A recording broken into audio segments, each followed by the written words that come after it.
আসসালামু আলাইকুম ওয়া রাহমাতুল্লাহি ওয়া বারাকাতুহু। আলহামদুলিল্লাহ, সমস্ত প্রশংসা আল্লাহ সুবহানাহু ওয়া তাআলার জন্য। অতঃপর দরুদ এবং সালাম বর্ষিত হোক আমাদের প্রিয় নবী রাসূলুল্লাহ সাল্লাল্লাহু আলাইহি সাল্লামের প্রতি। আমাদের বেশ কয়েকদিন ধরেই আমাদের রমজান মাসের প্রথম দিন থেকেই আমাদের ক্লাস চলছিল ফারজি আইন কোর্সের। আজকে আমাদের 14তম ক্লাস। আমরা গত ক্লাসে বিবাহ সম্পর্কে আলোচনা করেছি এবং আজকে আমাদের ক্লাস আলোচনা করা হবে তালাক সম্পর্কে এবং আরো বেশ কিছু বিষয় ইসলামে যেগুলো আছে সেগুলো নিয়ে। তো আমাদের মাহমুদুল হোসেন ভাই ক্লাস নেবেন। আহ হ্যাঁ ভাই, আপনি এখন ক্লাস শুরু করতে পারেন। السلام عليكم ورحمة الله وبركاته. الحمد لله والصلاة والسلام على رسول الله وبعد. فأعوذ بالله من الشيطان الرجيم. بسم الله الرحمن الرحيم.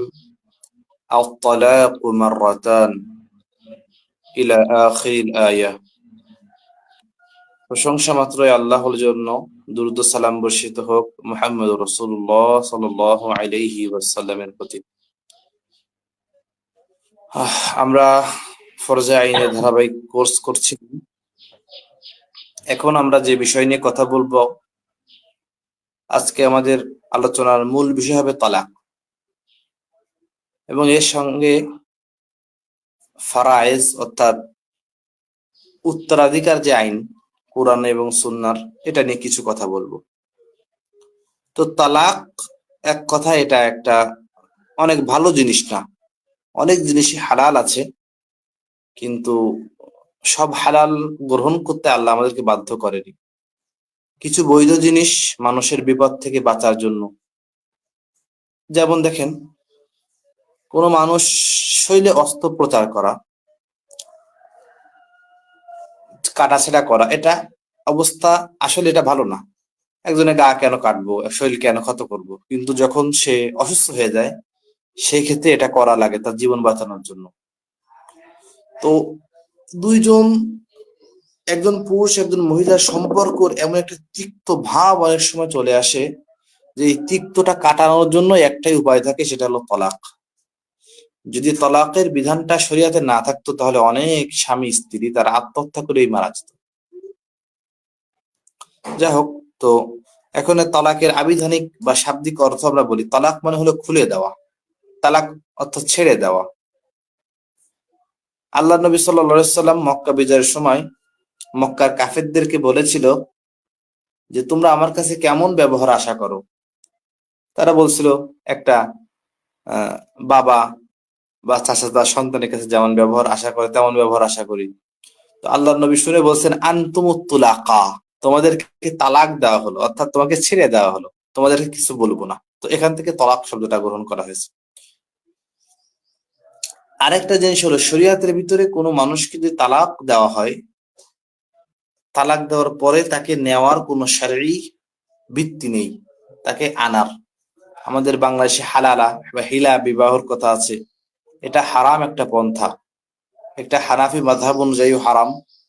হেদায়ের ভিতরেও এটাকে ইমাম মুহাম্মদ রাহিমাহুল্লাহর কওল অনুযায়ী একটা হারাম, নাজায়েজ। এখন তালাক কাকে বলে? নির্ধারিত শব্দবলী দ্বারা বিবাহ বন্ধন ছিন্ন করাকে তালাক বলে, নির্ধারিত শব্দ দ্বারা। হাদিসে কিছু কিছু হাদিসে এই কওল আছে যে আল্লাহ তাআলার কাছে এটা অপছন্দনীয় আমল, আবগযুল হালাল ইলাল্লাহি তালাক। এই হাদিসটা সনদটা গ্রহণযোগ্য নয়। তো এখন তালাক, অনেক সময় আমরা তালাক দেই কিন্তু সেটা তালাক হয় না। আল্লাহ কোরআনের ভিতরে বলেছেন, আত-তালাকু মাররাতান, তালাক হলো দুই পার। ফাইমসাকুম বিমারুফ, এরপরে তাকে ছেড়ে দিতে হবে, ইমসাক ধরে রাখতে হবে, আর তাসরিহুম বিইহসান, না হলে ছেড়ে দিতে হবে। এখন তালাকের পদ্ধতি, তালাক তালাক দেওয়া তো আমি বললাম যে নির্ধারিত শব্দবলী দ্বারা বিবাহ বন্ধনকে ছিন্ন করে তালাক বলে। তালাকের পদ্ধতি হলো দুইটা, একটা হলো সুন্নাতি তালাক, একটা হলো বেদআতি তালাক। সুন্নাতি তালাক কাকে বলে? অর্থাৎ আমরা তো সুন্নাত মানবো। সুন্নাতি তালাকটা দুই প্রকার, একটা হলো আহসান তালাক, একটা হলো হাসান তালাক, একটা হলো অতি উত্তম তালাক, একটা হলো উত্তম তালাক। তো অতি উত্তম তালাক হলো স্ত্রীর মাসিক থেকে পবিত্র হওয়ার পর স্বামী ওই অবস্থায় অর্থাৎ ওই পবিত্র অবস্থায় তার সাথে কোনো প্রকার কোনো সম্পর্ক করবে না এবং তাকে এক তালাক দিবে। পরবর্তী 3 হায়েজ পর্যন্ত অপেক্ষা করবে এবং এর মধ্যে স্ত্রীর সাথে কোনো প্রকার সম্পর্ক করবে না। এইভাবে 3টি হায়েজ শেষ হলে স্ত্রী তালাক দিবে, 3 হায়েজে 3 তালাক দিবে। এটা হলো আহসান তালাক, অতি উত্তম তালাক। এবং হাসান তালাক হলো মাসিক থেকে পবিত্র হলে তার পরবর্তী প্রথম পবিত্রতা 1 তালাক, এইভাবে তালাক দিয়ে ফেলবে। কিন্তু শর্ত হলো এর মাঝখানে কোনো প্রকার শারীরিক সম্পর্ক তার সঙ্গে হবে না। আরেকটা বেদাতি তালাক, সেটা হলো একসঙ্গে 3 তালাক দেওয়া অথবা হায়েজ অবস্থায় তালাক দেওয়া। গ্রহণযোগ্য মানে এই বিষয়েও আসলাফদের অনেক মতভেদ রয়েছে। অধিক জমহুর মুহাদ্দিসিন তাদের মতে তালাক হবে না, একসঙ্গে যদি কেউ 3 তালাক দেয় তাহলে 1 তালাকও হবে না, তালাকই হবে না। কেউ কেউ বলেছেন 1 তালাক হবে। আর 4 মাযহাবেরই আবু হানিফা, আহমদ বিন হাম্বল, মালিক এনাদের মতে তালাক হয়ে যাবে। তো আমাদের সুন্নাত অনুযায়ী যদি দিতে যাই তাহলে সব থেকে অতি উত্তম হলো যে স্ত্রীর মাসিক থেকে পবিত্র হওয়ার পর স্বামী ওই স্ত্রীকে 1 তালাক দিবে। এরপর থেকে পরবর্তী 3 হায়েজ পর্যন্ত অপেক্ষা করবে এবং এর মধ্যে স্ত্রীর সাথে কোনো সম্পর্ক করবে না। এভাবে 3 হায়েজ শেষ হলে স্ত্রীকে তালাক দিবে। এবং হাসান তালাক হলে 3 হায়েজে 3 তালাকই দিয়ে দিবে আস্তে আস্তে করে। এইগুলো হলো সুন্নাত অনুযায়ী যে তালাকের পদ্ধতি। এরপর তালাক দেওয়ার পর কিছুদিন অপেক্ষা করা লাগে, এটাকে শরীয়তের ভিতরে ইদ্দাত বলে। ইদ্দাত, তালাকপ্রাপ্ত ও বিধবা নারী একটি নির্দিষ্ট সময় পর্যন্ত কোথাও গমন না করে এবং অন্য কোনো স্বামী গ্রহণ না করে নির্দিষ্ট স্থানে অবস্থান করতে হয়, নির্দিষ্ট সময়কে ইদ্দাত বলে। ইদ্দাতের প্রকার সম্পর্কে, যদি সঙ্গম বা নির্জনবাসের আগে স্ত্রী তালাকপ্রাপ্ত হয় ইদ্দত পালন করতে হবে না। অর্থাৎ কোন স্ত্রী যদি ডাইরেক্ট এমন হয় যে বিবাহ হয়েছে আবার তালাক হয়ে গেছে কিন্তু কোনো শারীরিক সম্পর্ক হয়নি, সেক্ষেত্রে ইদ্দত পালন করার কোনো কথা নেই। দ্বিতীয় নম্বর হলো সুস্থ স্বাভাবিক স্ত্রী ইদ্দত। সুস্থ স্বাভাবিক স্ত্রী হলো পরবর্তী তিন মাসিক পর্যন্ত। এরপর হলো অল্প বয়স বা বার্ধক্য, যাদের এখনো হায়েজ বা মাসিক হয়নি, সেই ক্ষেত্রে সে 3 মাস অপেক্ষা করবে। আরেকটা হলো গর্ভবতী যারা নারী রয়েছেন তাদের ইদ্যত হলো সন্তান জন্ম পর্যন্ত। যদি 9 মাসে তালাক হয়, তার 10 মাসের সন্তান যদি হয়ে যায় তার ইদ্যত পালন হয়ে যাবে। এরপর স্বামী যদি মারা যায় অথবা স্ত্রী গর্ভবতী না হয়, সেই ক্ষেত্রে যেটা কোরআনে রয়েছে সেটা হলো আরবাআত আশহুরি ওয়া আশরা, 4 মাস 10 দিন। স্বামী যদি মৃত্যু হয়ে যায় এবং স্ত্রী যখন গর্ভবতী না হয়, সেই ক্ষেত্রে তার ইদ্যত হলো 4 মাস 10 দিন। এরপর ইদ্যত পালন করা সংক্রান্ত কিছু বিষয় রয়েছে, সেটা হলো তালাকপ্রাপ্তা বা বিধবা নারী তার স্বামীর ঘরে ইদ্যত পালন করবে, অন্য কোথাও যাবে না। তার স্বামীর ঘর থেকে, তার স্বামীও তাকে ঘর থেকে বের করতে পারবে না। ইদ্যতের টাইমটা যখন শেষ হবে এরপরে তাকে যেতে দিতে পারবে। তবে এই সময়টা তারা পারস্পরিক বিচ্ছিন্ন যদি হয়ে যায় বা মিটামিটি হয়ে যায় বা সালিশ এসে বলে যে তুমি বাসায় চলে যাও, সেই ক্ষেত্রে যেতে পারবে।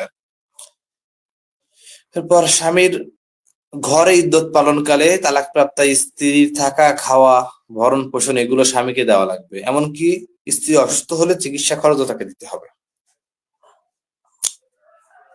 কিছু মাসআলা তালাক সংক্রান্ত, এটা খুব আমরা হালকা করে বলতেছি, যতগুলো না বললেই নয়। মুখে মুখে তালাক দিলে তালাক কার্যকর হয়ে যাবে, যদিও বাংলাদেশে, আমাদের দেশে তালাক দিতে গেলে অর্থাৎ লিখিত হওয়া লাগে, কিন্তু কেউ যদি মুখে 3 মাসে 3 তালাক দেয় তালাক হয়ে যাবে। রাগান্বিত অবস্থায় যদি তালাক দেয়, রাগের একটা মাত্রা আছে, হঠাৎ করে হালকা পাতলা এতে তালাক হবে না। কিন্তু যদি আহ, বুঝে শুনে তালাক দেয়, সেক্ষেত্রে তালাক হয়ে যাবে। আমাদের আব্দুল্লাহ জাহাঙ্গীর রাহিমাহুল্লাহ উনি বলছিলেন যে এর আগে 1,000 টাকার নোট কেউ ছিঁড়ে ফেলতে পারে, ওই এর আগে তালাক দিলে তালাক হবে না। ওই সময় তো পাগল থাকে, পাগল তালাক দিলে তালাক হবে না। বোবা ব্যক্তি ইশারায় যদি তালাক দেয়, সেক্ষেত্রে তাকে তালাক হয়ে যাবে। কোন ব্যক্তি ভুলবশত তালাকের মূল অর্থ না জেনে স্বেচ্ছায় যদি স্ত্রীকে তালাক দেয়, অথবা কথা বলতে বলতে অনিচ্ছায় তালাক দিয়ে বসে, এতে তালাক হবে না। কিন্তু হানাফি মাযহাব অনুযায়ী কিন্তু হয়ে যাবে। হানাফি মাযহাব অনুযায়ী এমন আছে গান পয়েন্টে যদি কেউ কাউকে তালাক দেয়, যে তালাক দেয় না দে, না হলে তোকে মেরে ফেলবো, সেক্ষেত্রে তালাক দেয়, এই ক্ষেত্রে তালাক হয়ে যাবে। এটা একটা বাজে মাসালা। ইমাম মালিক রাহিমাহুল্লাহ এর বিপক্ষে অনেক লিখেছেন এবং এই জন্য তাকে আঘাতও করা হয় ইমাম মালিক রাহিমাহুল্লাহকে। উনি বলেন যে জোর অবস্থায় যদি কেউ কুফরি কথা বলে, সেই ক্ষেত্রে যদি কুফরিটা কুফরি হিসেবে না ধরা হয়, সেই ক্ষেত্রে এই অবস্থায় তালাক দিলে তালাক কিভাবে হয়ে যাবে? এবং এই কথাটাই বেশি সঠিক এবং যথার্থ। যেসব ক্ষেত্রে তালাক হবে না, এক হলো পাগল ব্যক্তি, পাগল অবস্থায় তালাক দিলে তালাক হবে না, ঘুমন্ত অবস্থায় তালাক দিলে তালাক হবে না। ছোট বাচ্চাকে ছোটবেলায় বিবাহ করে দিলে তার তালাক কার্যকর হবে না যতক্ষণ না সে বালেগ হবে। বালেগ হবার পর সে উক্ত তালাক বহাল রাখে, তাহলে তালাক হবে, না হলে হবে না। এটা হলো তালাক সংক্রান্ত যে বিষয়টা আমাদের না জানলেই নয়, সেই বিষয়গুলো আমরা বললাম। এখন এই বিষয়ে ভাই কিছু কথা আপনি বলেন, মানে কোনো প্রশ্ন। এরপর আমাদের আরেকটা ছোট পার্ট আছে, হলো প্রশ্ন, উত্তরাধিকার যে বিষয়। হ্যাঁ হ্যাঁ, এই তালাক সম্পর্কে তেমন প্রশ্ন নাই আমার, যেহেতু এইগুলো নিয়ে আমার পড়াশোনা তেমন নাই বেশি। হ্যাঁ, থাকলে হয়তো প্রশ্ন হতো। এখন কথা হলো যে কেউ যদি এই, অনেকে বলে যে হঠাৎ করে রাগের মাথায় ফোন করলো, হ্যাঁ, ফোন করে ডাইরেক্ট 3 তালাক, এটা তো হবে না যদি ওই একসাথে। তো এইভাবে যদি কেউ তালাক দেয়, তাহলে কি হানাফি মাযহাব অনুযায়ী তালাক হবে? হানাফি মাযহাবে আর তালাক হয়ে যাবে, সব মাযহাবে তালাক হয়ে হ্যাঁ যাবে। হ্যাঁ, আচ্ছা। জমহুর মুহাদ্দিস, জমহুর মুহাদ্দিস মানে যারা আসলাফের ভিতরে মুহাদ্দিস ছিলেন, তারা হুম, বলছেন যে তালাক হবে না। কিন্তু ফকিহ যতগুলো ফকিহ আছে, ইভেন সৌদি আরবের ওনাদের ওনাদের মতে হয়ে যাবে তালাক। আচ্ছা। হানাফি মাযহাবে তো কোনো সুরতি নেই, কিন্তু যদি আপনি হ্যাঁ, গভীরভাবে অধ্যয়ন করেন, সেই ক্ষেত্রে যে কুফরি যদি কেউ করে, বলা হয়েছে সেই অবস্থায় কেউ যদি না জেনে কুফরিও করে ফেলে, তার তার কুফরিটাই আল্লাহ কবুল করে না, তো তালাক কিভাবে কবুল হবে? এর পক্ষে বিপক্ষে অনেক লেখালেখি রয়েছে, মানে হানাফিদের যদি কোনো দলিল নেই এটাও না, কিন্তু আমরা যেটা মনে করি যে একটা পরিবারকে ধ্বংস করে দেওয়া, তারা বলে যে তালাক হয়ে যাবে। তালাক হয়ে যাওয়ার পরে যে সমস্যাটা করে সেটা হলো হালালা করে, যেটা হারাম এবং মালউনের পদ্ধতি। আল্লাহ নবী বলেছেন, যে হুম, ব্যক্তি হালালা করে, হিল্লা করায়, তাদের প্রতি আল্লাহ লানত। হ্যাঁ হ্যাঁ, এনারা বলে যে হালালা জায়েজ আছে, কিন্তু তালাক তালাক তালাক আবার হয়ে যাবে, ঠিক আছে। হুম, কিন্তু হিল্লা বিবাহর ব্যাপারটা, এটা হলো হানাফি মাযহাবে, প্রত্যেকটা মাযহাবে হারাম। এটা হারাম, মানে সবার কাছে হারাম। কিন্তু তালাকের ব্যাপারে সব মাযহাবেই 3 তালাক যদি মানে একসঙ্গে দিয়ে ফেলে, এটাকে তারা বেদাত বলেছেন এবং অনেকে কবিরা গুনাহ বলেছেন, কিন্তু তালাকটা হয়ে যাবে তাদের মতে। আচ্ছা। কিন্তু মুহাদ্দিসিন যারা আছে আধুনিক যুগে, ইমাম ইমাম শাওকানি বলেন, নাসিরুদ্দিন আলবানী রাহিমাহুল্লাহ বলেন, জুবাই আলী জাই রাহিমাহুল্লাহ বলেন, ইনারা বলেছেন যা না, তালাক হবে না। আর আমাদের বাংলাদেশের ভিতরে সব থেকে, আমি যাকে আমার একজন ভালো আলেম মনে করি, কামালউদ্দিন আব্দুল্লাহ জাফরি হাফিজাহুল্লাহ, জামিয়া কাসিমের প্রিন্সিপাল, যেখানে ডক্টর আল্লামা কাজী ইব্রাহিম ওইখানকার উনি মুহাদ্দিস, উনি বলছেন যে তালাক হবে না। এবং উনি কিন্তু সৌদি আরবের রাবেতা আলামে ইসলামী এর একজন, মানে গ্রহণযোগ্য পর্যায়ের একজন লিডার। বড় বড় গ্রহণযোগ্য আলেম। তো জান এটার পক্ষে বিপক্ষে অনেক কিছু আছে, সেই ক্ষেত্রে আমরা চেষ্টা করব যে সুন্নাত অনুযায়ী 3 তালাক দেওয়া, এবং এখানে 3 তালাক দেওয়া যে কবিরা গুনাহ এবং হারাম এটা সবাই মানে। কিন্তু ইনারা বলে যে হারাম কাজ করার পরে এটা হয়ে যাবে, এইটা আমার কাছে হাস্যকর মনে হয় যে আপনি হারাম কাজ করলেন, সে হারাম কাজ অনুযায়ী একটা জিনিস বৈধতা কি করে হয়ে যায়। এনারা বলে যে হিল্লা বিবাহের ক্ষেত্রে এটাই বলে যে হিল্লা বিবাহটা হারাম ঠিক আছে, কিন্তু হিল্লা বিবাহ যদি কেউ করে ফেলে কিন্তু বিবাহ পরবর্তী হালাল হয়ে যাবে। এইটা খুবই একটা অযৌক্তিক একটা কথা। আচ্ছা, আপনি নেক্সট টপিকে যান। এরপর আরেকটা বিষয় হলো উত্তরাধিকার যে বিষয়টা আছে, উত্তরাধিকার অর্থাৎ জমি জায়গার যে ভাগ বাটোয়ারা একটা বিষয় আছে কোরআনে। কোরআনে এই বিষয়টা অনেক বিস্তারিত ভাবে কথা বলা, এবং 1-2টা জিনিস হাদিসে আইছে, কিন্তু বেশিরভাগ কোরআনে এটাকে স্পষ্ট করা হয়েছে। তো উত্তরাধিকার বা মিরাস এটা কাকে বলে? মৃত ব্যক্তির রেখে যাওয়া সম্পত্তিকে সুষ্ঠু ভাবে বন্টন করাকে উত্তরাধিকার আইন বলে। আরেকবার বলি, মৃত ব্যক্তির রেখে যাওয়া সম্পত্তির সুষ্ঠু বন্টন রীতিকে বলা হয় উত্তরাধিকার বন্টন আইন। শারঈ পরিভাষায় এই বন্টনকারীর জ্ঞানকে ইলমুল ফারাইজ বলে। ইলমুল ফারাইজ, হাদিসের ভিতরে রয়েছে তাআল্লামুল ফারাইদা, তোমরা ফারাইজ শিক্ষা করো। এখানে মুহাদ্দিসরা 2টা ব্যাখ্যা বলেছেন। একটা হলো ফারাইজ মানে হলো ফরজ এলেম, অর্থাৎ সালাত, সিয়াম, হজ, যাকাত এগুলো শেখো। আর ইলমুল ফারাইজ, জমি জায়গার ভাগকে আবার ইলমুল ফারাইজ বলা হয়। সেই ক্ষেত্রে তাআল্লামুল ফারাইদা মানে তোমরা ফারাইজ শিক্ষা করো, অর্থাৎ জমি জায়গার ভাগাভাগি শিক্ষা করো। এটা একটা ব্যাপক এলেম। এই বিষয়ে আপনি অবাক হবেন ভাই, সমস্ত পৃথিবীতে একটা বই এই বিষয়ে প্রসিদ্ধ সব থেকে বেশি। এটা হানাফি মাযহাবের বই। আহলে হাদিস বলেন, শাফিঈ বলেন, মালিকি বলেন, সবাই একটা বই পড়ায় ফারাজের জন্য। আর আকীদার ক্ষেত্রেও সবাই একটাই আকীদা কিতাব পড়ায়। এই 2টা ক্ষেত্রে আমাদের সকল বাংলাদেশের সবার একই মত। একটা হলো আকীদাতুত তাহাবী, আকীদার ক্ষেত্রে 2 নম্বর হলো আস-সিরাজি ফিল মিরাস, এই একটা কিতাব। এটা হলো ফারায়েজের জন্য। এই ফারায়েজের ব্যাপারে আল্লাহ তাআলা সূরা নিসার 11 নম্বর আয়াতে এবং সূরা নিসার 176 নম্বর আয়াতে উল্লেখ করেছেন। আপনি সূরা নিসার 11 নম্বর আয়াতটা বের করেন। হ্যাঁ, আমি বের এই করছি। আয়াত, হ্যাঁ, 30 সেকেন্ড। হ্যাঁ, যে আমি আমার আলোচনা চালিয়ে যাচ্ছি। আল কোরআনের বিভিন্ন স্থানে এই সম্পর্কিত কিছু আলোচনা রয়েছে। মুসলিম খলিফাদের যুগে এটি একটি পূর্ণাঙ্গ শাস্ত্রের রূপ নেয়।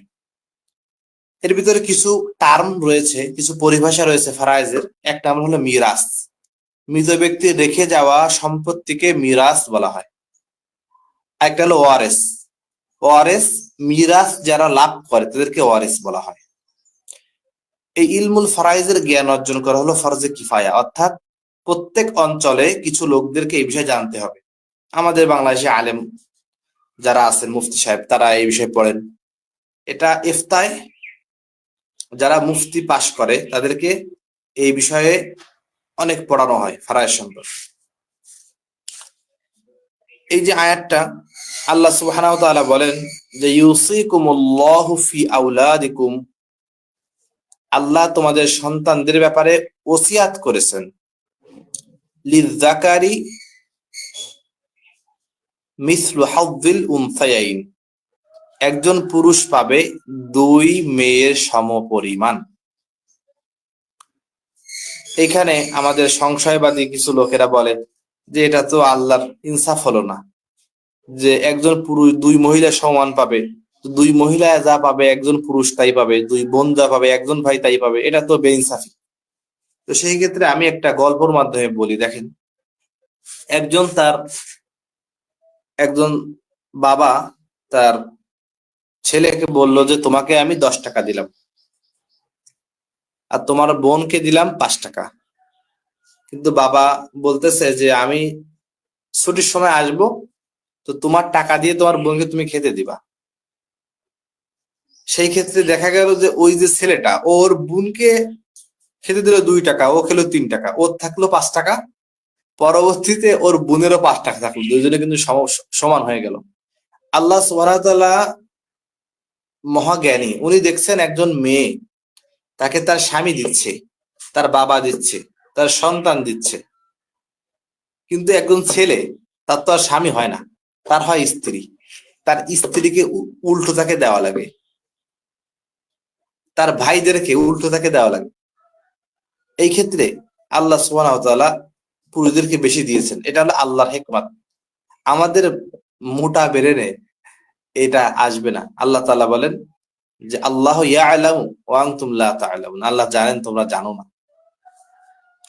এরপরে ফাইন কুন্না নিসাআন ফাওকা ইসনাতাইন, যদি মহিলারা 2 এর বেশি হয়, ফালাহুন্না সুলুসা মা তারাক, তাহলে মহিলারা 3/2 ভাগ পাবে যা তার আব্বা রেখে গিয়েছে।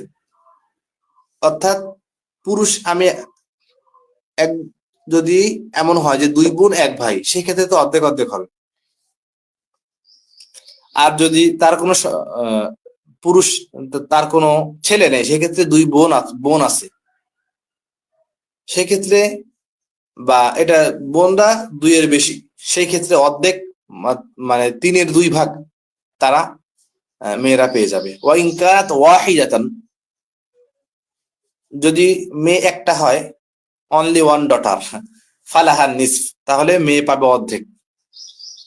ওয়ালি আবাওয়াইহি লিকুল্লি ওয়াহিদিন মিনহুমা সুদুস, এবং তার আব্বা আম্মা সেই ক্ষেত্রে 6/1 করে পাবে।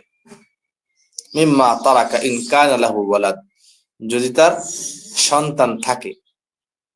ফাইন লাম ইয়াকুল লাহু ওয়ালাদ, যদি মৃত ব্যক্তির কোনো সন্তান না থাকে, ফাওয়ারিসাহু আবাওয়াহু ওয়ালি উম্মিহি সুলুস, তাহলে তার ওয়ারেস হবে হলো আব্বা, এবং তার আম্মা পাবে তখন 3/2, মানে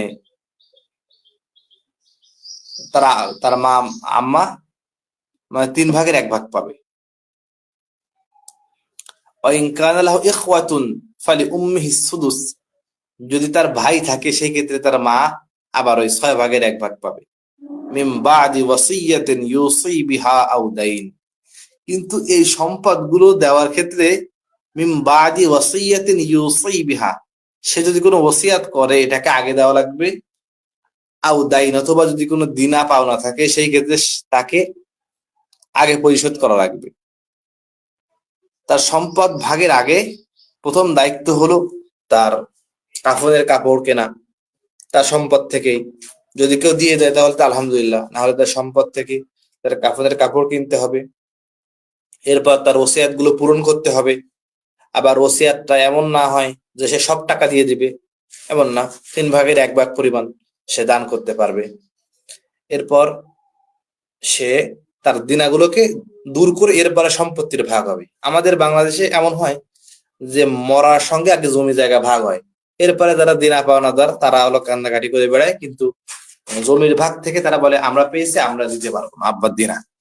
শুধু যখন আব্বা মারা যায় তখন 10 মিনিটের জন্য ছেলেরা একটু কানবু কানবু করে বলে যে আমার আব্বা যদি কোনো টাকা পেয়ে থাকে আপনারা বলেন, আমরা দিয়ে দিব, কিন্তু এটা দেয় না।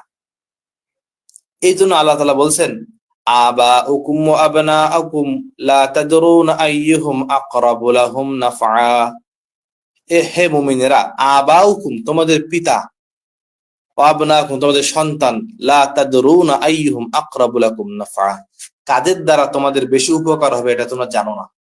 এই ক্ষেত্রে ওসিয়াত পালন, দিনা পালন এবং তার কাফনের কাপড় এগুলো করার পরবর্তীতে তার সম্পত্তির ভাগ হবে, এটা আমাদের জানতে হবে। ফারিদাতাম মিনাল্লাহ ইন্নাল্লাহা কানা আলিমান হাকিমা, এটা হলো আল্লাহ তাআলার ফরজ, এবং আল্লাহ রাব্বুল আলামিন সর্বজ্ঞানী এবং সবথেকে বেশি হিকমতওয়ালা, প্রজ্ঞাবান। এখন কিছু বিষয় তো আয়াতে আমরা বলে দিলাম আয়াতটা, এখন এটা বিস্তারিত কিছু বলি কি কেমন ভাবে ভাগ হবে। মৃত ব্যক্তি রেখে দেওয়া সম্পত্তিকে 4টি বিষয় কার্যকর করতে হবে। প্রথমে তার রেখে দেওয়া সম্পত্তি থেকে তাকে দাফন কাফন, যেটা আমি বললাম যে মিন ওয়াসিয়াতিন ইউসিহা আও দাইন, তার কাফন দাফন করতে হবে, তার ঋণ পরিশোধ করতে হবে, তার ঋণ আদায়ের পর অবশিষ্ট সম্পদের 3/1 তার ওসিয়াত অনুযায়ী পূরণ করা যাবে। 3/1, 1/3 যাকে বলা হয়। 4 নম্বর হলো এই 3 খাতে ব্যয় করার পর, অর্থাৎ কাফন দিয়ে, ঋণ দিয়ে এবং ওসিয়াত করানোর পর যে সম্পদ থাকবে, এই সম্পদগুলো কুরআন সুন্নাহ অনুযায়ী বন্টন করতে হবে। এবং সেই ক্ষেত্রে 3টা শর্ত রাখতে হবে। 1, সম্পত্তির মালিক মৃত ব্যক্তির হতে হবে। সে যদি যে সম্পত্তি সে মালিক না, ওই সম্পদ বন্টন তো করাই যাবে না। মৃত ব্যক্তির সম্পত্তিতে কোনো উত্তরাধিকার নেই। মৃত ব্যক্তির মালিক মৃত হওয়া লাগবে, অর্থাৎ জীবিত লোকরা সম্পদ মানে বন্টন করতে পারবে না যেভাবে। 2 নম্বর হলো মৃত ব্যক্তির কাছে বা দূরের জীবিত নিকটাত্মীয় উত্তরাধিকার থাকতে হবে। 3 নম্বর হলো মৃত ব্যক্তির সম্পত্তি রেখে যেতে হবে। ইসলামী উত্তরাধিকার আইনে কিছু কারণে উত্তরাধিকারী বঞ্চিত হয়, অর্থাৎ আল্লাহ কোরআনে তো ভাইয়ের কথা বলছে, আব্বার কথা বলেছেন, বোনের কথা বলেছেন, সন্তানের কথা, তারা সম্পদ পাবে। কিন্তু অনেক সময় যাদেরকে কোরআন হাদিসে সম্পদ দেওয়ার কথা বলা হয়েছে তার সম্পদ পায় না। কি কি কারণ? 1 নাম্বার, কোন হত্যাকৃত ব্যক্তির উত্তরাধিকারী হতে পারবে না। কোন সন্তান যদি তার পিতাকে হত্যা করে, তার মাতাকে হত্যা করে, তখন ওই সন্তান ওই পিতা এবং মাতার সম্পদ পাবে না। 2 নম্বর হলো কোন দাস যদি তার মালিকের উত্তরাধিকারী হতে পারবে না।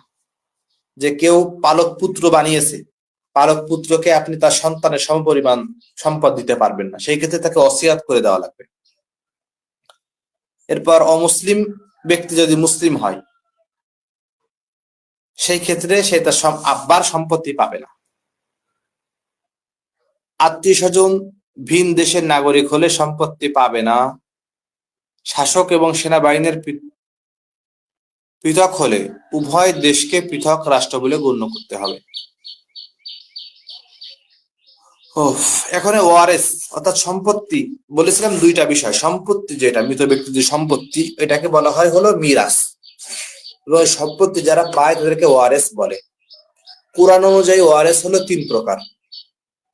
1 প্রকার ওয়ারেসকে বলা হয় জাবিল ফুরুজ, অর্থাৎ কুরআনে যাদেরকে অংশগুলো দিয়েছেন, অর্থাৎ ছেলে, মেয়ে, ভাই, এরা হলো জাবিল ফুরুজ। এদের ব্যাপারে কুরআনে আল্লাহ তাআলা বলে দিয়েছেন ডাইরেক্ট। 2 নম্বর হলো আসাবা, অর্থাৎ এরা হলো অবশিষ্ট ভোগী। কুরআনে যাদেরকে দিতে বলা হয়েছে তাদেরকে দেওয়ার পরে যা থাকবে তারা হলো পাবে, তারা হলো আসাবা। 3 নম্বর জাবিল আরহাম, অর্থাৎ দূরবর্তী যারা আত্মীয় তারা। তো জাবিল ফুরুজ অর্থাৎ কুরআনিক অংশীদার হলেন তারা যাদেরকে প্রাপ্ত অংশ শরীয়ত নির্ধারণ করে দিয়েছেন। এই আয়াত যাদেরকে আল্লাহ তাআলা বলেছেন এরা হলো জাবিল ফুরুজ। এরা 12 জন, তার মধ্যে 4 জন পুরুষ এবং 8 জন নারী। পুরুষরা হলেন পিতা, সন্তানের সম্পদ পিতা পাবে। স্বামী, স্ত্রীর সম্পদ স্বামী পাবে। পুত্র, পিতার সম্পদ পুত্র পাবে। এরপরে হলো বৈপিত্তীয় ভাই, অর্থাৎ মা এক বাবা আলাদা, এই ভাই, এরা সম্পদ পাবে।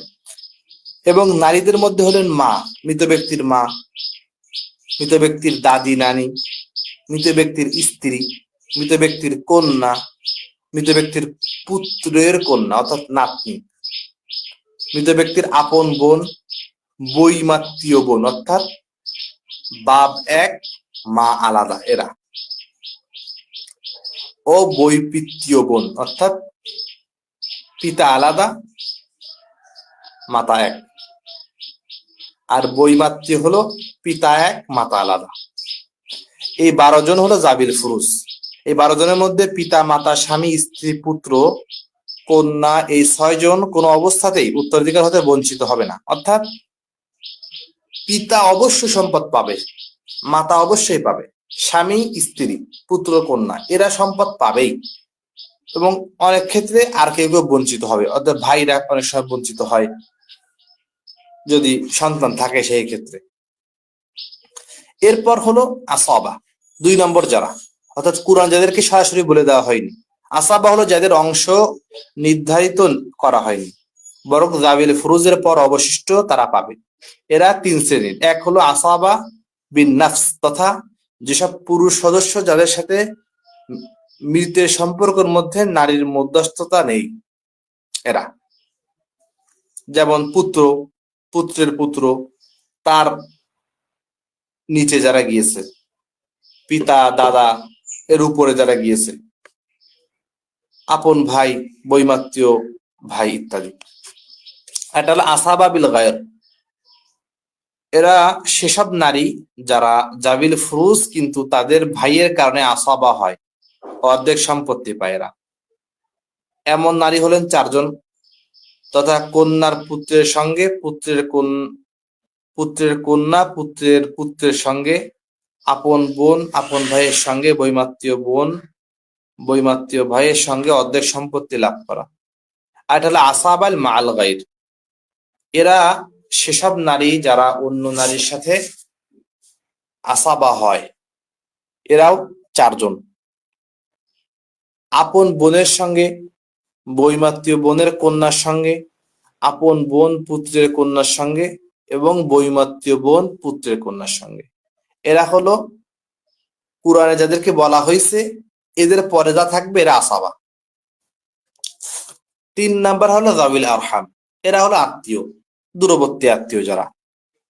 উপরে যারা জাবিল ফুরুজ, কুরআনে যাদেরকে বলা হয়েছে আয়াতটাই, অথবা যারা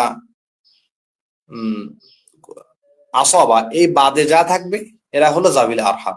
উপরের 2 শ্রেণীর অনুপস্থিতিতে দূরবর্তী আত্মীয়রা সম্পত্তি লাভ করবে। এর মধ্যে প্রথম শ্রেণীতে আছে মৃত ব্যক্তির কন্যার বংশধর, পুত্রের কন্যার বংশধর। দ্বিতীয় শ্রেণীর সদস্য হলো মৃত ব্যক্তির পূর্বপুরুষ, অর্থাৎ অপ্রকৃত দাদা, নানা, দাদি বা নানি। তৃতীয় শ্রেণীর সদস্য হলো মৃত ব্যক্তির পিতামাতার বংশধর, যেমন সহোদর, মানে আমার চাচা, আমার আব্বার সৎ ভাই, এরা এরা এনারা কখন পাবে? যখন আমার আসহাবুল ফুরুজ বা জাবিল ফুরুজ, যাদেরকে কোরআনে সম্পদ দিতে বলা হয়েছে, তারাও নেই, পরবর্তী যারা আসবা তারাও নেই, 3 নম্বর স্তর হলো এনারা সম্পদ পাবে। এইখানে কিছু কিছু লোক যাদেরকে বললাম, এইটা হলো সম্পত্তির ভাগ। এরপর ওই যে এই আয়াতের ক্ষেত্রে আল্লাহ সুবহানাহু ওয়া তাআলা স্পষ্ট করে দিয়েছেন। এই ক্ষেত্রে আরেকটা আছে কালালার বিষয়। এই আয়াতের ভিতরে কালালা কাকে বলে এটা আল্লাহ তাআলা ডাইরেক্ট কোরআনে বলবেন যে ইয়াস্তাফতুনাকা, তারা আপনার কাছে ফতোয়া জিজ্ঞেস করে, জানতে চায়। কুলিল্লাহু ইউফতিকুম, বলো আল্লাহ তাআলা তোমাদেরকে ফতোয়া দিচ্ছে বা জানাচ্ছেন ফিল কালালা, কালালার ক্ষেত্রে।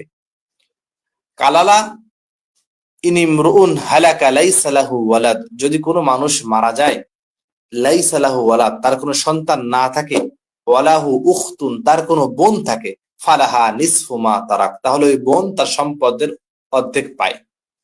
ওয়া হুয়া ইয়ারিসুহা ইল্লাম ইয়াকুন লাহা ওয়ালাদ, ওই মহিলা কখনো ওয়ারিস হবে যদি তার কোনো লাম ইয়াকুন লাহা ওয়ালাদ, যদি তার কোনো সন্তান না থাকে। ওয়া ইন কানা তাসনাতাইনি ফালাহা সুলুসা মিম্মা তারাক, ওয়া ইন কানা, যদি তারা 2 হয়, 2 বোন হয়, ফালাহুমা সুলুসা মিম্মা তারাক, তাহলে ওই 2 বোন তার বোন 3/2 ভাগ পাবে, 3 ভাগে 2 ভাগ পাবে যা সে রেখে গিয়েছে, ওই কালালা ব্যক্তি যার কেউ নেই। ওয়া ইন কানু ইখওয়াতান, যদি তার অনেকগুলো ভাই থাকে, ওয়া নিসাআন ফালিয-যাকারি মিসলু হাযযিল উনসায়াইন, তাহলে এই কোরআনের যে বন্টনটা, যে কোন মানুষের সন্তানরা পাবে হলো 2 বোনের ডবল, সেই ক্ষেত্রে ওই বিধানে চলে যেতে হবে। তো কালালা কাকে বলে? যার কেউ নেই, অর্থাৎ পিতা সম্পদ পায় এবং সন্তান পায়, তো পিতার দিকেও কেউ নেই, সন্তানের দিকেও কেউ নেই, সেই ক্ষেত্রে তার বোন এবং ভাইরা তার সম্পদের মালিক হয়ে যাবে। ইউবাইয়িনুল্লাহু লাকুম আন তাদিল্লু, আল্লাহ তোমাদেরকে এগুলো বয়ান করে দিয়েছেন, বিশ্লেষণ করে দিয়েছেন। আন তাদিল্লু মানে আন লা তাদিল্লু, যাতে তোমরা পথভ্রষ্ট না হও। আল্লাহু বিকুল্লি শাইইন আলিম, আল্লাহ তাআলা সব কিছু জানেন। এই 2টা আয়াতে মোটামুটি ফারায়েজের বিষয়টা কমপ্লিট হয়ে গিয়েছে। আর একটা বিষয় একটুখানি মনে পড়ে গেল, এটা বলেই ইনশাল্লাহ শেষ করে দেবো। সেই ক্ষেত্রে আমরা, হ্যাঁ, যার পিতা মাতা জীবিত নেই, সন্তানও নেই, বললাম না, অর্থাৎ কেউ নেই তার, কোরআনে আসহাবুল ফুরুজ তার স্পষ্ট নেই। আমরা বেঁচে থাকতে ছেলে মেয়েদেরকে অনেক ক্ষেত্রে দেই, সেই ক্ষেত্রে বরাবর করা ফরজ। সেই ক্ষেত্রে সন্তান 2 গুণ পাবে, মেয়ে 1 গুণ পাবে, এটা না। যদি আপনি জীবিত অবস্থায় আপনার ছেলেকে একটা ঘড়ি কিনে দেন, তো মেয়েকে ওই দামেরই ঘড়ি কিনে দেওয়া লাগবে। সেই ক্ষেত্রে ছেলেকে 2টা, মেয়েকে একটা, এরকম দিলে হবে না। মারা গেলে মিরাসের ভাগ এবং দুনিয়ায় যে বিষয় আপনি বেঁচে থাকতে দিচ্ছেন, এটা হলো হাদিয়া। হাদিয়ার ক্ষেত্রে বরাবর করা আপনার জন্য ফরজ। হযরত নোমান বিন বাশির রাদিয়াল্লাহু তাআলা আনহু, উনি ছোট সাহাবী, অনেক কম বয়সে ইসলাম গ্রহণ করেন। ওনার আব্বা একটা জিনিস হাদিয়া, একটা গোলাম হাদিয়া নিয়ে আসেন নোমান বিন বাশিরের জন্য। তো নোমান বিন বাশির আম্মা বলেন, আপনি আগে আল্লাহর হাবিবের কাছে শোনেন যে এই বিষয়টা আল্লাহ নবী কি বলেন। আপনি তো একটা ছেলেকে হাদিয়া দিচ্ছেন। তো আল্লাহ নবী বলেন, এই হারাম বিষয়ে আমি কোনো ফয়সালা করতে পারবো না। তুমি তোমার সন্তান সবাইকে কি একটা করে গোলাম আজাদ করে দিয়েছ? তা বলছেন না।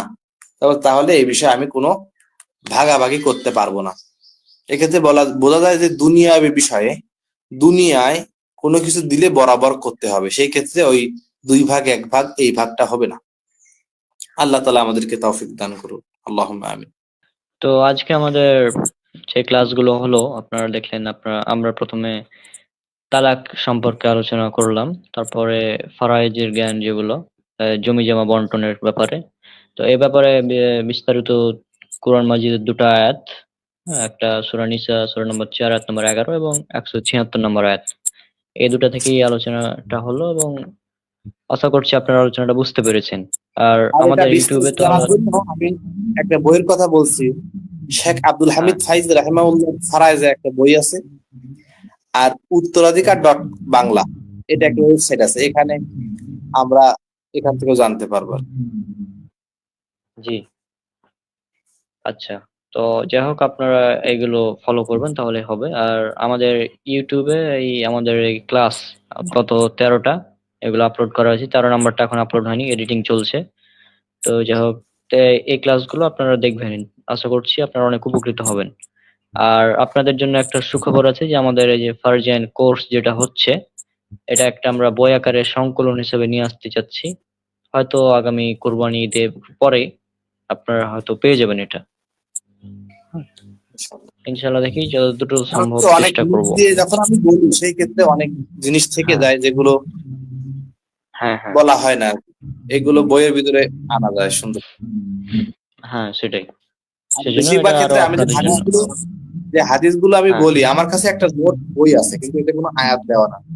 হাদিসগুলো আমি বলি, সেগুলো আমি মুখস্থ বলি, হয়তো ভুল যেতে পারে বা নাম্বারিং মিস্টেক হতে পারে, কিন্তু বইয়ের ক্ষেত্রে সেটা আমরা পুরো রিডিং দেখে দেখে দিই, সেক্ষেত্রে এই ভুলগুলো থাকবে না। জি। তো আজকে আমরা বিদায় নিচ্ছি, দেখা হবে ইনশাল্লাহ পরবর্তী ক্লাসে। সব আমাদের জন্য দোয়া করবেন। আসসালামু আলাইকুম ওয়া রাহমাতুল্লাহি ওয়া বারাকাতুহু।